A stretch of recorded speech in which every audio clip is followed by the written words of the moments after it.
Voici tous les détails sur la tentative de coup d'État au Congo.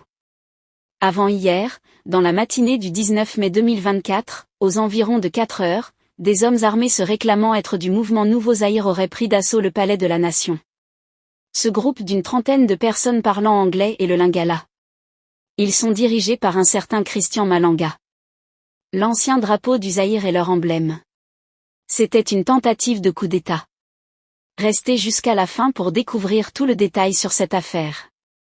Mais avant, j'aimerais d'abord vous inviter à vous abonner et à cliquer sur la cloche de notification pour ne pas rater mes prochaines vidéos. Des tirs ont été entendus avant-hier autour de la résidence du vice-premier ministre de la République démocratique du Congo. Le porte-parole des forces armées évoque une tentative de coup d'État. Les forces armées de la République démocratique du Congo portent à la connaissance de l'opinion nationale et internationale qu'une tentative de coup d'État a été étouffée dans l'œuf par les forces de défense et de sécurité. Cette tentative a impliqué des étrangers et des Congolais. Ces étrangers congolais ont été mis hors d'état de nuire, leurs chefs y compris.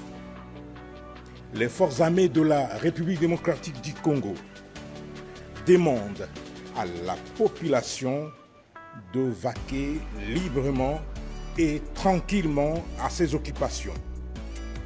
Les forces de défense et de sécurité ont la parfaite maîtrise de la situation.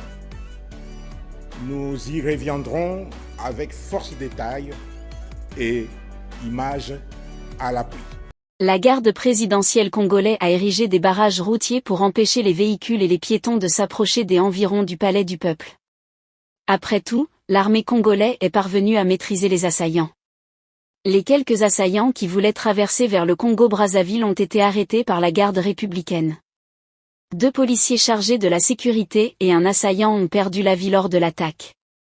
La situation reste tendue et une réunion de sécurité encore pour évaluer la situation. D'après les informations parvenues à notre niveau, le chef des assaillants s'appelle Christian Malanga et vit aux États-Unis d'Amérique. Il a été battu lors de l'opération ce dimanche matin au Palais de la Nation. Son fils s'appelle Marcel Malanga, âgé de 22 ans. Lui adjoint de son père dans la lutte. Il est mis aux arrêts. Merci d'avoir été attentif à cette vidéo. Nous y reviendrons pour la suite. Que pensez-vous de cette tentative de coup d'État? Laissez votre avis en commentaire. Si ça vous a plu, n'hésitez pas à vous abonner et à cliquer sur la cloche de notification pour ne pas rater mes prochaines vidéos.